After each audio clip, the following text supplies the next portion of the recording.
Store memories. Being learned they can't, and said can.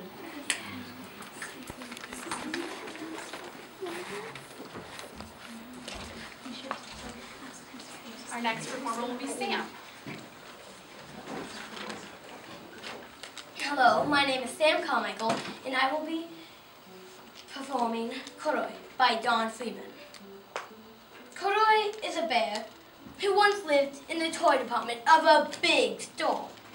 Day after day, he waited with all the other animals and dolls for somebody to come along and take him home. The store was always filled with shoppers, buying all sorts of things, but no one ever seemed to want a small bear in green overalls. Then, one morning, a little girl came up to Corduroy and smiled. "Oh, Mommy," she said, "there's the bear I've always wanted." "Not today, dear," her mother sighed.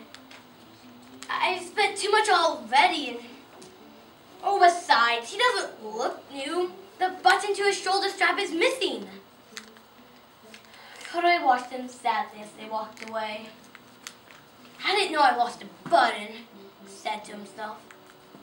"Tonight, I'll go and see if I can't find it." When all the customers had left and the doors were locked, Corduroy climbed carefully down from his shelf and started looking everywhere on the floor for his lost button. Then he felt the floor move under him. Quite by accident, he had stepped onto an escalator, and up he went. Could this be a mountain? I guess I've always wanted to climb a mountain. Corduroy stepped off at the next floor, and there before his eyes was the most amazing sight. Tables and chairs and lamps and sofas and rows of beds! This must be a palace. I've always wanted to live in a palace. Corduroy wandered around admiring the furniture. This must be a bed. I've always wanted to sleep in a bed. Corduroy climbed onto the bed, and then he saw something small and round. "Why, here's my button!" He tried to pick it up, but like all the other buttons, it was tied down tight. He yanked and pulled with both paws until, pop, off came the button, and off Corduroy toppled. Bang! Into a tall floor lamp. Oh, it fell with a crash. Corduroy didn't know it at the time, but there was someone else awake in the store. The night watchman was doing his rounds on the floor above, and when he heard the crash, he came dashing down the escalator. "Now who in the world did that?" he said. "Somebody must be hiding around here." He flashed his flashlight under and over sofas and beds till he came to the biggest bed of all.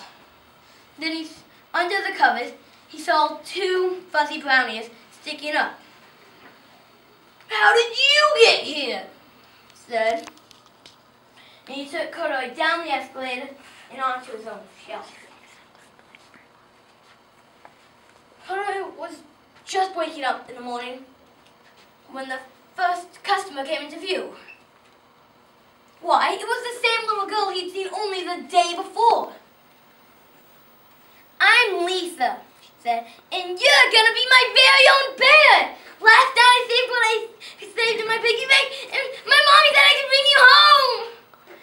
"Shall I put him in a box for you?" the sales lady asked. "Oh, no, thank you." And she carried him all the way home, up 4 flights of stairs, and into her own apartment, then right into her own room. Corduroy blinked. There was a chair, a chest of drawers, and alongside a girl-sized bed stood a little bed, just the right size for him. "This must be a home," said Corduroy. "I know I've always wanted a home." Lisa sat down with Corduroy on her lap and began to sew a button to his overalls.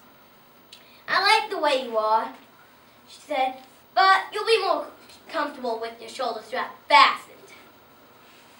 "You must be a friend," said Corduroy. I've always wanted a friend. Me too. And Lisa gave Corduroy a big hug.